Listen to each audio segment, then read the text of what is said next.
The interview segment it is, and the program is still New Dawn right here on OGTV, the People's Daily.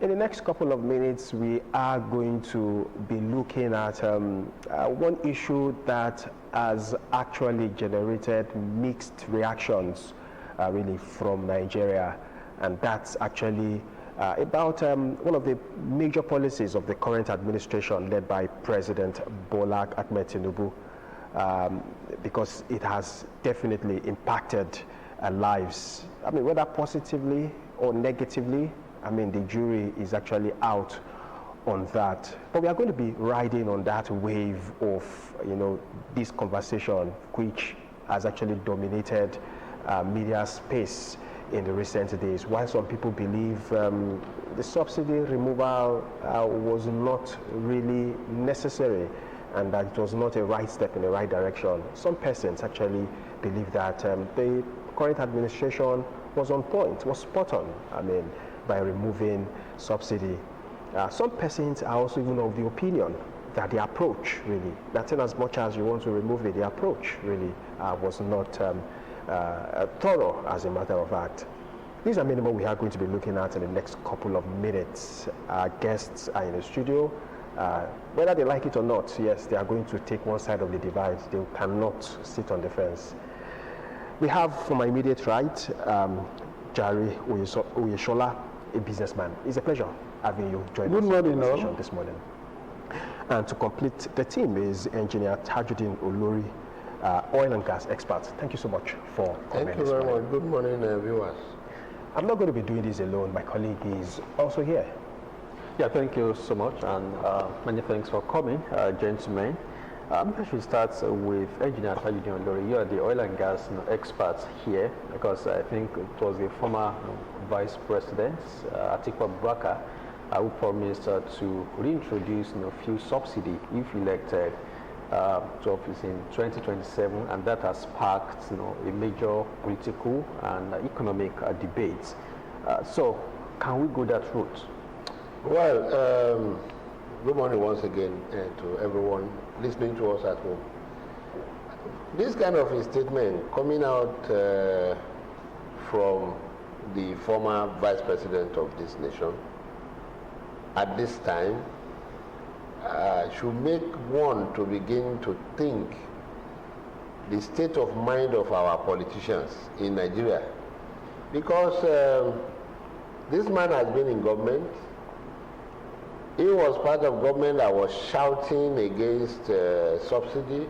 They were talking about a way out of the subsidy.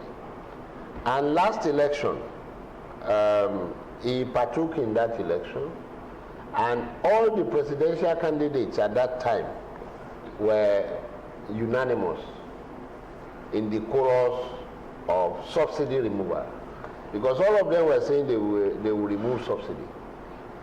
Now, one of them won and is there now. He has removed the subsidy.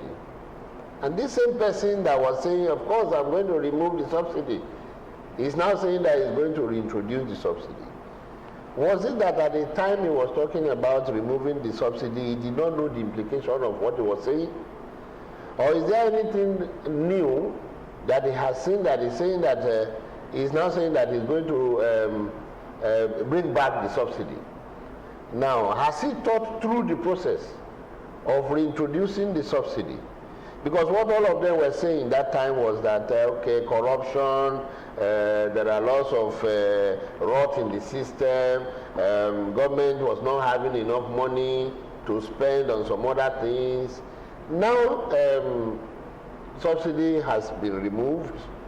You say you want to reintroduce it. Is it that you now want to go back to begin to feed the thieves that have been feeding fat on subsidy in the past? Is it that his friends are the ones that are pushing, or he just wants to tell the masses what they want to hear? Now, when you reintroduce the subsidy, all those things that have gone up, is it going to reduce the salary of workers? Because as a result of this subsidy, salaries have been increased. Some other things has come in. Now, if you remove the subsidy, how are you going to cope with the expenses of governance? You know, at a time when the late President Buhari was there, at a time he had to dole out something we call bailout at that time for the state government to pay salaries. Now, if that money that you say you are going to put back into the subsidy, I don't know the benefit that the masses will benefit when you bring it. Of course, I'm not praising the government of the day for doing justice to that subsidy that has been removed. But at least they have taken a bold step. There are many things that they are supposed to have done, but then I don't think we need to go back on subsidy, saying that we want to reintroduce subsidy. It's like you want to invite the thieves. Those people, they have tasted it. They are now clever. You know, at that time that some people were kicking against subsidy, the excuse was that there was nothing like subsidy. But now all of us have seen that there is subsidy, because importers, they go out, they import, and they saw it. If the government had been cheating the masses on the subsidy before, now that it has been removed, I think the masses or the marketers, they had a chance to expose the government, but they have not been able to expose the government, which means that subsidy was real. So if subsidy was real and it was a means of siphoning our money, so why do we want to reintroduce it? I think I disagree with the man. Probably we should also take your thoughts, sir. What's your thoughts really on this? Actually, I think reopening the question of subsidy is at present an illegality that should not come. It took us years to get the petroleum industry bill passed. The problems were properly examined, tackled at the Senate, by the masses, and were debated by the public, and everyone agrees that the best thing is for us not to have subsidy of petroleum products. We can have other subsidies, but definitely not of petroleum products. It has been well debated, and if any politicians wants to reintroduce it, it should go and start from the legislative arm. I will talk as an individual and as a businessman. I am not a politician, but every one of us is affected by subsidy. As a businessman, I will say, especially in Ogun State, one way or the other, we are now sure civil servants are guaranteed their salary. Also, gradually, they are still clearing debts owed to retired civil servants. It's not yet fully cleared. All those things are empowering those people. You can say that they are using it, but at least they have some money in hand before the increase in salary, which I think will be progressively increased. And it can be increased, I believe it should be a state policy for minimum wage. We should not make the national minimum wage that what will happen in every state. Lagos could pay more, Port Harcourt could pay more, and I think they are. And once we have increased revenue to individuals, we have increased purchasing power, then money will start flowing. But when it comes to this petroleum industry subsidy, I like us to look at it from the macroeconomics point of view. I, as a businessman, I cannot travel abroad and be using my ATM card during the period of subsidy. I cannot order for goods from abroad. Now you see a lot of young people trading online. The order for goods, it comes. It's because our macroeconomics have improved. We are now having a reserve of about $56 billion. So any country, when you order a good from Nigeria, is ready to send you the goods, knowing that we have a backup that can pay for whatever good you have. And therefore, all these electronic marketing youths are depending on that. It created businesses from them, which they do right from their home. Those of us that are industry can order raw material from anywhere in the world. You can order a shipload of groundnuts or palm oil or whatever is allowed by law, and it will arrive. They will not say that you should pay to the bank, and after you have paid to the bank, it will now take months. So the increase in productivity that this has brought makes the reversal of subsidy in the area of petroleum products unreasonable. But as a result of what has happened, when the macroeconomics is solved, we now have to come to microeconomics. You see, without that microeconomics being solved, all these things that are generating jobs will not be possible. What we have to do is increase Nigerians' productivity. When we are talking of Dangote refinery, and if somebody comes and says he will subsidize Dangote refinery, is he going to subsidize Dangote refinery for export of aviation fuel to UK? We all know how transporters pass petrol across the borders, pass diesels across the borders. Those ones are no longer happening.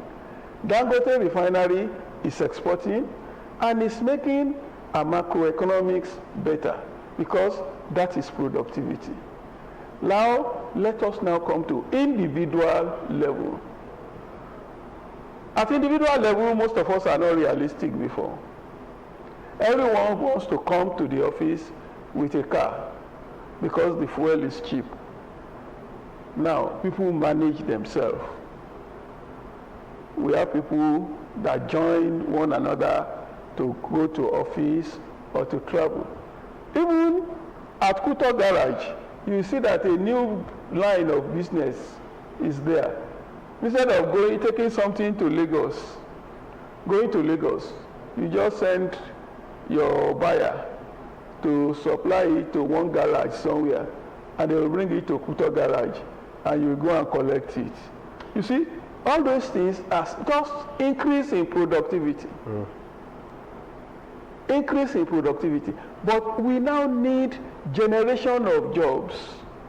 The kind of subsidy we need should relate to our situation. We have a greater percentage of our youths not having jobs. We are unlike Europe, where they don't have youths, where what they need are carers, where what they need are those that will be having fun all a long time. We need people to get to work, to be productive, to have work to do. And this is what an area that government should work on. Okay, thank you so much. Now, back to Engineer Tajudeen, Olori. Obviously, you are in support of the removal. But when fuel subsidy was removed in 2023, where Nigerians were promised a lot, there will be infrastructure development, CNG will come into place where people could actually convert, then there will be provisions to also, get this product. But 3 years after, the key question remains the life of average Nigerian. Is it better now? Of an average Nigerian rather, because when it was increased, it moved from 180 to 500 naira per liter. Now it's about 1,230 naira per liter, and even when international oil price drops, it doesn't reflect, instantly. But when international oil price goes up, instantly the filling stations would increase, and we know that the two key driving forces of inflation in Nigeria: foreign exchange and pump price. All right, thank you very much. You see, when we talk about subsidy, we have to look at the things holistically. I submitted at the beginning that I'm not giving the government of President Tinubu that kudos on the way the proceeds from subsidy has been managed. Yes, it took a very bold step, but there are some things that should have been put in place. I'm not very sure that he had very good thoughts, that is, looking at things holistically. How is going to affect Nigerians, and what are the measures that the government will take to make sure that people don't suffer too much as a result of the subsidy removal. I think yesterday, or let's just say this week, the government started talking about bringing some things that will have come as palliatives and that will have been developed into a way that people suffering will be relieved.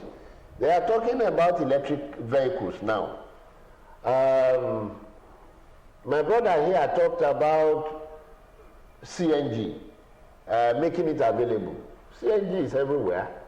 It's only those people that are making use of CNG that knows that CNG is everywhere.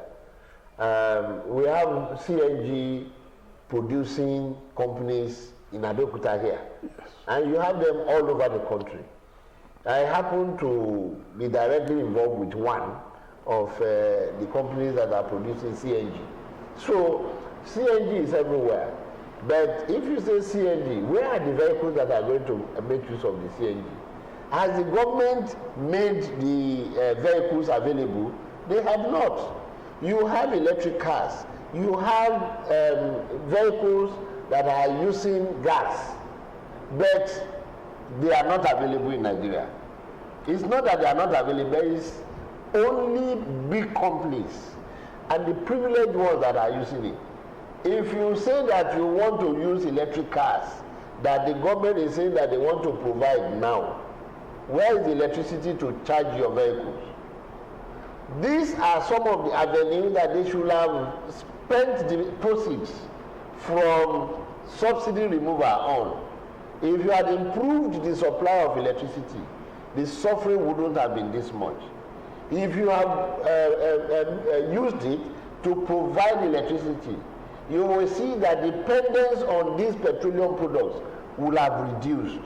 Even when you talk about CNG, CNG is a petroleum product. If you go overseas, you have different avenues for transportation. You have the train, you have the tram, you have mass transit. You have all those things available. In fact, overseas, some people prefer to go on public transportation rather than using their own vehicles because it is there, it is readily available, it is cheap.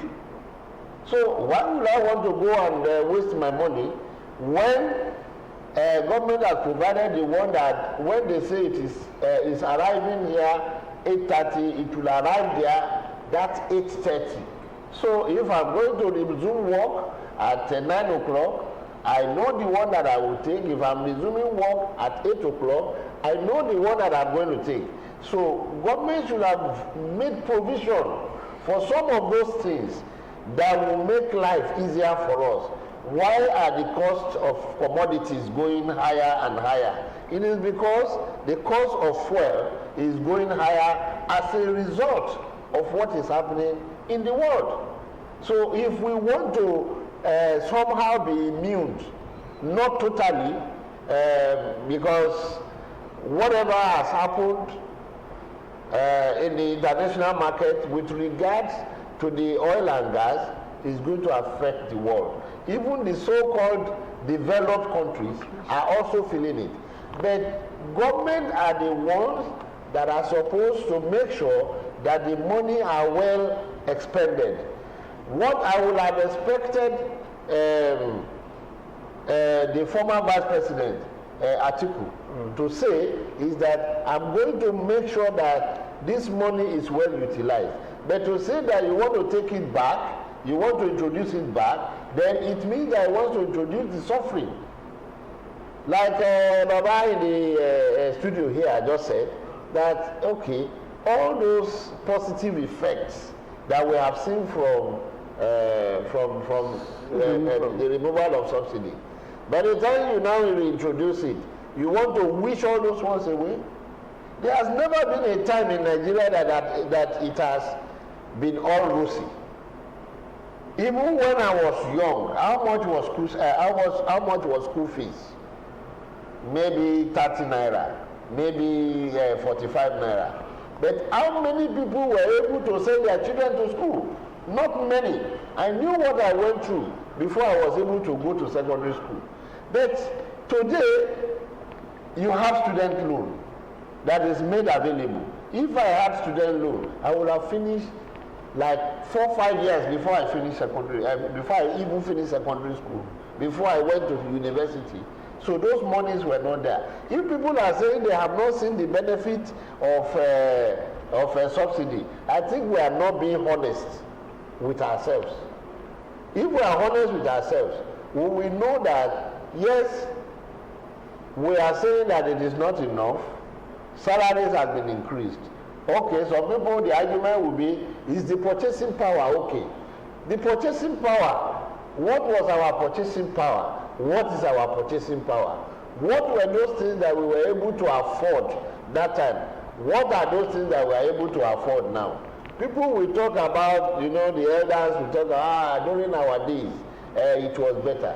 I have always disagreed with them that it has not been better. Because in those days, how many people, how many houses had access to electricity that time? So it has always been tough. But we have found ourselves in this situation. We can only advise the government that what the government is doing is not enough. You are not looking at the masses to better our lot. You have examples all over the world. We say that we are living in the global village now, and that is why you see a youth now is talking about better things that are happening outside. Why is our government not looking into that to make sure that they bring us to that level?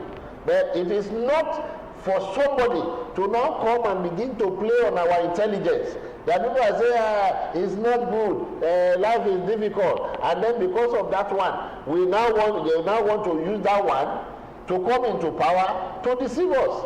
Because if something has happened, and you cannot tell us how you are going to better that one, you are now saying that you want to take us back to those dark era. I think Nigerians should go against that kind of a thing. But the government of the day should improve what we need to have in Nigeria. Improve transportation system, improve electricity system, improve educational system. They have done a little. It is very, very little. It's not enough. Thank you. Now, some persons would actually argue that no matter how brilliant the policy is or the idea is, if there is corruption, that policy would actually amount to nothing. When we had subsidy, during the subsidy regime, we had massive corruption. President Muhammadu Buhari, during his tenure, said he refurbished refineries, and up till today, no single drop of oil actually came out from any of the refineries.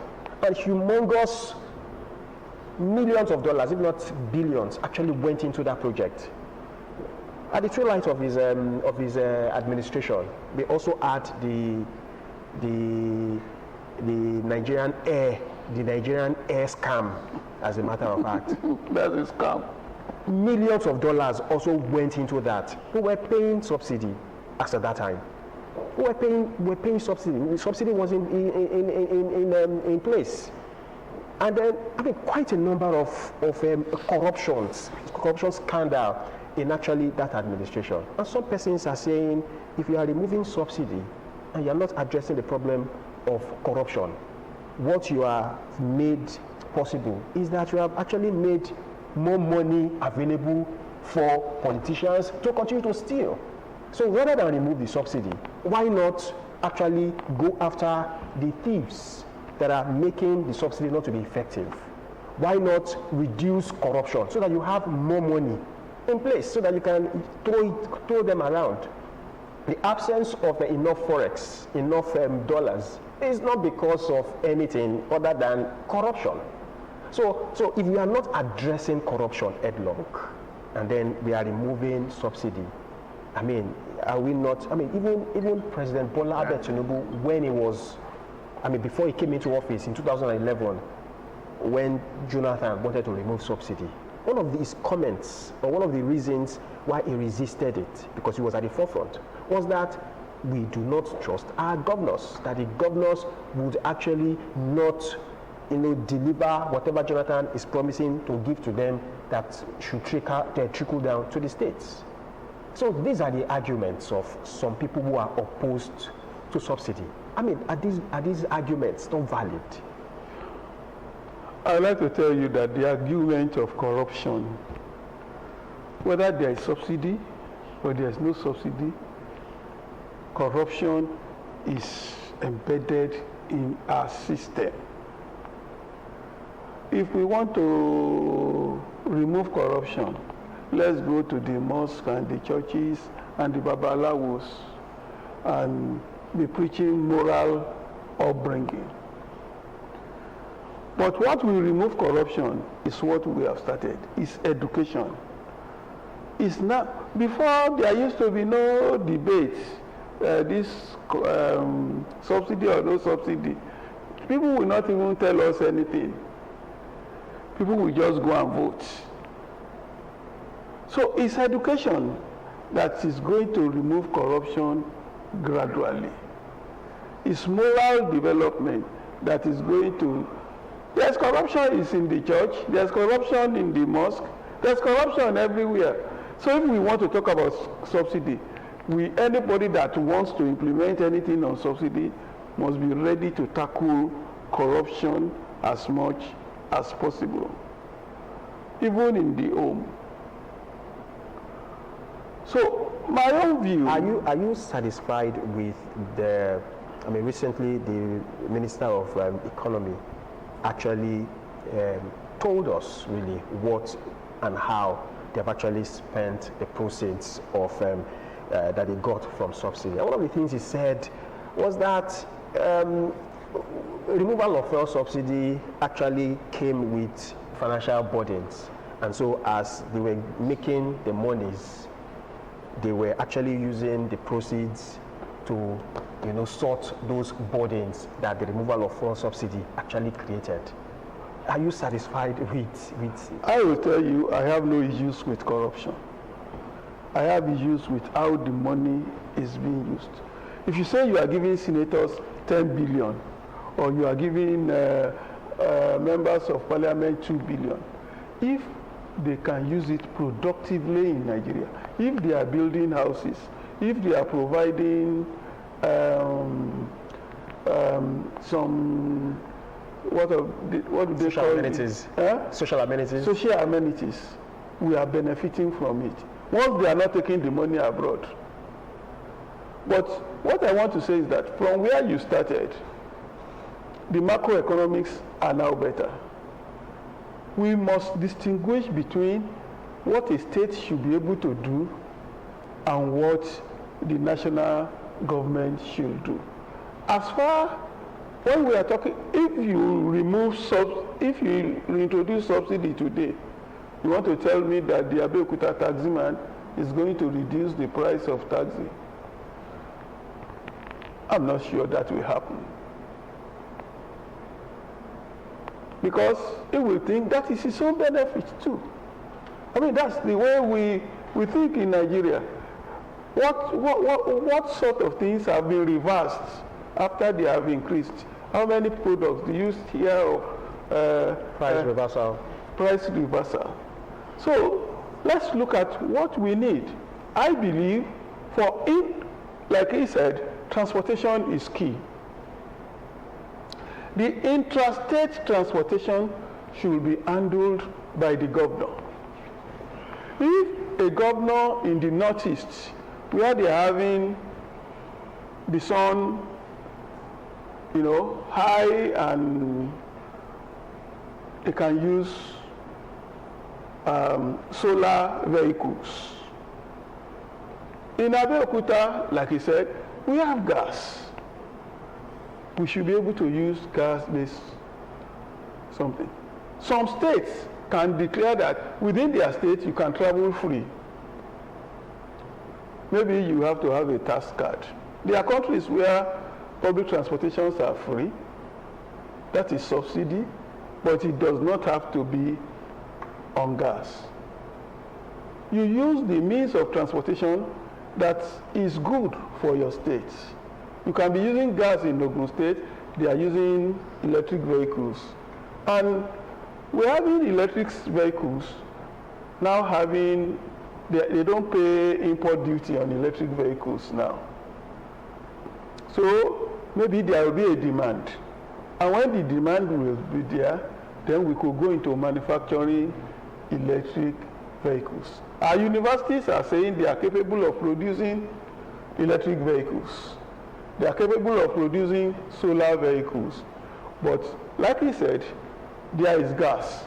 The demand is not yet there. So if a demand is created by our people using it, if more industries in Ogun State, for example, are using gas and they can work efficiently and they can be selling things across Nigeria, you will even have labor coming from the north coming to work in Ogun State, which is what is happening. So we should try and look at things. But for industries to come, it's a federal government affair. What policies must they introduce? For the state to run transport, it's a state affair. The taxi system in Abeokuta is different from the taxi system in Lagos. So what of those people who actually say that we should have actually, had government-run refineries, that would actually be able to compete with privately owned refineries? You see, this refinery issue, Baba said something. Corruption has become endemic, and it's embedded in our system. Whether you put subsidy or you remove subsidy, corruption is always there.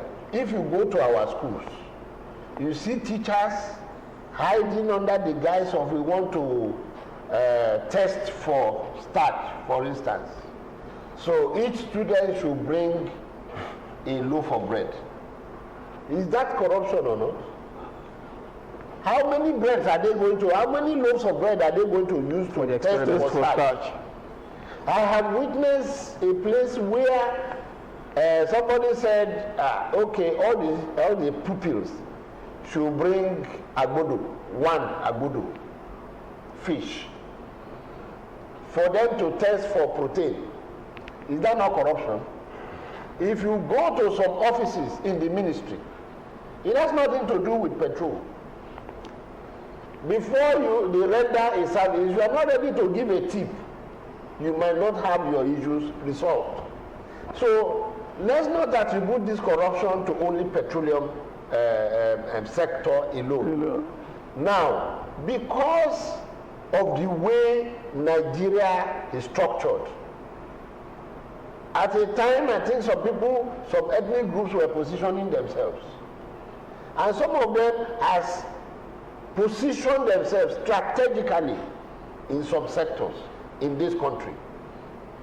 And it is not that Nigeria did not have refineries. We had refineries in this country. You had the Warri refineries, you had Port Harcourt 1 and 2, you have Kaduna refineries. Why are they not working? We have always talked about this, that it is because of the people that are there. Is it that government did not want to refurbish or revamp? No. Government has been spending money there. But some people, because the president is not the one that will go there and change some things. And that issue is not peculiar to Nigeria alone. In Brazil, go and read about the way they change the management of their refineries in Brazil, in Mexico. Go and check. That is why you see that most of the refineries that are working well all over the world are not owned by the government. They are privately owned. Because if you have your money in a place as a private person, the decision that you will take as the owner of the business is different from the decision that the government will take. And government, at least we all knew the time of Baba Obasanjo, when he was living, he privatized the refineries that we had in Nigeria. If they had left it in the hands of those private investors, it would have been working. But another government came, they went to take it back, and has it been working? Even the present government have invested a lot of money in the refineries that we have in Nigeria. Has it worked?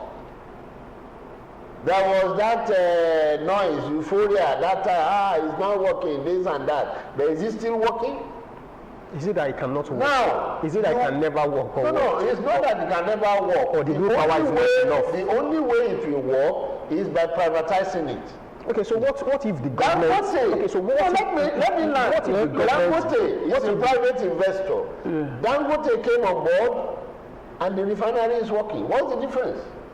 But it is the bureaucracy. Yeah, even with Dangote, because we actually thought Dangote would be the game changer. Okay, it is. Okay. Dangote is a game changer. But Dangote, I know, Dangote still sells fuel for 1,000 to maybe the gantry price 1,085 naira. And then we thought, okay, no landing cost, so fuel should be cheaper. Yes. Even those importing, there's really no much difference. That's why some players are even importing oil, despite Dangote producing oil. So how many of them are selling lower than Dangote in Nigeria? How many of them are selling lower? Of the same quality. But those importing naturally should sell higher than Dangote. We need to Dangote is not importing. We need to understand how this thing is working. If you want Dangote to be selling cheaply, you sell the crude to Dangote cheaply. And that is Are they selling the crude to Dangote at a special price? Are they giving Dangote all the crude that they need to refine in Nigeria? Are you not aware that Dangote is importing crude from other countries to come and do in this country? So how do you expect his own to be cheaper than what they are selling across the world? If we are buying at the same place, the only thing that is cheaper here is labor. And when you compare the price that they are selling it here with those places where they buy the crude from, is it not cheaper? We will not see it as cheaper because we are buying in Nigeria. But look at the price in Nigeria and take the price in UK, or take the price in America, take the price in Mexico, and compare with what you are buying in Nigeria. So if we have not come to that level of making sure that the crude that is needed by Dangote is available in Nigeria, the man is fighting a lot of battle to survive, to keep it running, because there are some people that do not want it to be running. So we have our own internal problem, and government refinery cannot fight that battle. Because those people that are fighting them are also in-house. I remember when... By in-house, you mean they are in government? They are in government. They are in government. They are employed in the government. And they want to continue to make it difficult for people. Does that mean they are powerful, more powerful than the president? They cannot be powerful more than the president. But when you have a lot of people that you are fighting, during election, who are the ones that are going to work for you? So, if you go into governance and you go into business, you will see all those contending forces, the forces that you have to fight for you to survive. The government-owned refineries, why is it difficult to privatize? Because the moment it is privatized, it is no longer a siphon for anybody anymore. You have the person that owns the business have to do it. So why is it that government cannot manage a poultry? Because no, it does not want to. No, it's not that they don't want to, because the people that you put there are the ones that will not allow it to survive. But we've seen in advanced climes where government will begin an enterprise, and then the government... We are talking about petroleum products. The government will... Restrict yourself to petroleum. The government will now concession these out. In advanced climes, we've seen government owning, setting up refineries, and then the concession. Yes, that's good. It's more or less like privatizing. But also, it's more or less like you are privatizing it. Yeah, Engineer Olori, I could recall that even whether he gets enough fuel from NNPC or not, Dangote says he has enough in his tank to meet local demands. And the market enough from where? Not from where? Well, I don't know. But he said he has enough fuel to meet local demands. I think we need to be realistic. And the market has been deregulated. So yes. Which means if you want to import, why not import? Good. And if you want to produce locally, locally. So why is he crying foul when other players are importing? Please let me come in. No, it's not crying foul. Is that what they're saying, that is threatened by... I don't want to be seen as spokesperson for Dangote, because I have nothing to do with Dangote, but I'm just stating the obvious fact, the reality in Nigeria. The thing is, the importers are there, they are free to import. If you import and it's cheaper, fine. If Dangote has been exploiting Nigerians, then there is that chance for the importers to bring fuel and sell cheaper. But how many of them have sold cheaper than Dangote? Maybe you hear, okay, we can sell at cheaper price, and it's not going to last for 3 or 4 days before Dangote price will be lower than their own. That's why I said it's a game changer. So very many of them, they will now go to Dangote and buy. One thing I like us to note, most people, when we are talking about Dangote refinery, we must know is Dangote refinery is located in an export processing zone. So it means when petrol is being sold to Nigeria, Dangote will pay tax to Nigeria, because it's doing it on Nigerian land, but it's an export processing zone. So that's why at times most of the price you are talking about, the retail price, a lot of it is consumed by government. Even if I am producing palm kernel oil, government will still get something. It is different if I'm producing it in town and when I'm producing it in an export processing zone. When I'm producing it in an export processing zone, it's like Nigeria is importing it. So appropriate taxes will be paid. If I'm producing it in Nigeria, then they will ask for exercise duty. Most of them are managed by custom. So the revenue that people see is actually not going necessarily to Dangote refinery alone. And you cannot but forget what happens with his drivers. It was strategical that Dangote decided not to only employ drivers, but bring in thousands of LNG trucks. If you have been in petroleum marketing and along the expressway, you will know when the diesel trucks are going, there are roadside something where they decant some of their products before getting to the station. So, and he was ready to pay higher, and you don't forget the unions stood up. So, like he said, the forces against those of us in the industry are much.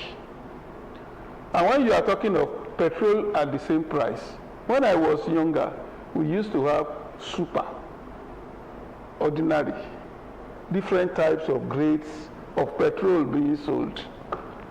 And these different types of grades of petrol being sold can be used by different vehicles. If you have a Rolls Royce now, you will not go and put ordinary petrol there in those days. You will put super. And it costs more. But now, petrol is petrol. There's no standardization. Somebody that brings ordinary petrol from France, which is cheaper than the super that Dangote is producing, people will say it's petrol. And most of our vehicles that are old will run on any of the petrol. And they can even run on petrol that are produced from starch, mixed. So these are tricks, or not tricks, they are businesses being done by importers. So your grade of petrol is not necessarily the same. So our people we just buy petrol, but I will tell you, taxi drivers know the difference. When you see taxi drivers queuing in a station to buy, they know it goes longer. But there are people who still say that, no, subsidy is still on, that the government is still paying subsidy. I mean, quite a number of persons are saying that. In Nigeria, people in the banking sector too will say, no, the government is still subsidizing the forex. That is why the naira is, still struggling, to maintain what it is actually, the position it is actually maintaining. We like lies in Nigeria. When somebody comes to say anything against the government, we just believe it. Yes. Is that the truth? And government can only come and say it is not the truth. And that's all. If you say you want to begin to take them up, then you will spend the whole of the time to fight that battle. That's what you will do. So if people say that they are still paying subsidy, to who? Is it to Dangote? Is it to the importers? The importers should come out and tell us that government is still paying subsidies to us. Or let Dangote come and tell us that I'm still collecting subsidy from the government. Because when you say some things that doesn't look realistic, and some people are still believing them, I'm always surprised that why are we this gullible in this country? One politician will come and he will say blatant lie now, because he knows that there's no way, if you lie, you go and take him to court. He doesn't have anything to do. So he has all the time to get you distracted. But it's also very difficult to believe a government that has also fed the people with lies over the years. So I mean, the government also makes it very difficult for the citizens. I mean, because it has also fed the citizens. Some of those lies, like what and what? I mean, quite a number of them. We are on the air. Let's educate ourselves. We are educating ourselves. Government has told us these lies. And how do you want us to believe? Yes, government can come, if we talk about even this petroleum, say, okay, we are going to bring some palliatives. and we did not see the palliatives. So that's a different one. But we are talking about policies now that is being played. Government have said that we have removed subsidy. You know, every time somebody will say, you will see it in the either, it's very easy, social media, all sorts of things. In the social media now, Tinubu is thinking of bringing back subsidy. They will put it there. How do you verify? No. Some people will say, okay. Tinubu, as one person will come out because he wants to trend and say that Tinubu is giving subsidy to Dangote. So people will believe it. Okay, well. So this is where facts are laid bare on the table. So let's talk about facts. I don't like peddling rumors.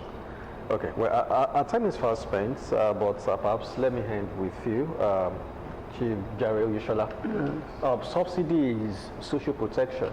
Yes. So if Nigerians are not enjoying fuel subsidy, electricity is mixed. I mean, I live in the Bandi area, and I know how much I pay for electricity. So what subsidy would Nigerians enjoy? Yeah, let's start with what you said. If you are living in Bandi, it's specifically stated that you are paying your own electricity and you are subsidizing for those in Bandi. But even in Bandi is not... With profit. It's still not regular. We were told, oh, you enjoy 16 hours power supply, every day. I tell you, we don't. And I still pay that, I pay every day. And there are talks that they are moved to even remove, subsidy totally. Totally, subsidy is removed totally on Bandi. Other bands. Other bands. I think it's only band B allows for them to recover their money with profits. Band C are part of those being subsidized, or D. So there is subsidy in electricity. Yeah. But not full. When you are on a band, you will have electricity more than some others. But what is happening now, like we are saying, is that we don't have to rely on one source of supply. In Ajebo Housing Estate, we rarely have electricity more than 4 or 5 hours in a week. But most of those houses there are on solar. At night, you will see lights all over. So even if, and they have offered people in the estate band A, they said they don't want band A because they don't want to subsidize anyone. That all they want is maybe band D. And that's the kind of negotiations that are going on. But back to your real point, what are the subsidies we really need? We are talking about petrol. So we should talk of subsidy on transport. If you are, I think the Scandinavian countries, public transport is almost free. In US, apart from those going to work and coming back from work, if it's after 9 or 10, you are going out. You pay for your... You pay less. But all those things are controlled by state governments. State governments. We should not look at the national level without talking about state governments. We should look at the things that are appropriate for us. Unfortunately, time is not on our side. We would have loved to ask more questions, as a matter of fact, and then entertain more thoughts and opinions from you. But we have to anchor it at this point. We must thank you sincerely for your time with us, helping us dissect these all-important issues. We'll be speaking with Chief Jare Oyeshola, a businessman, and of course engineer Tajuddin Olori, oil and gas expert. That's the size of the program for today and for this week. Next week, we're going to be back with another edition. This is We've Got to Go. Yeah, thank you so much for watching, and thank you, gentlemen. New Dawn returns on Monday with another set of anchors. Do have a lovely weekend. Bye for now.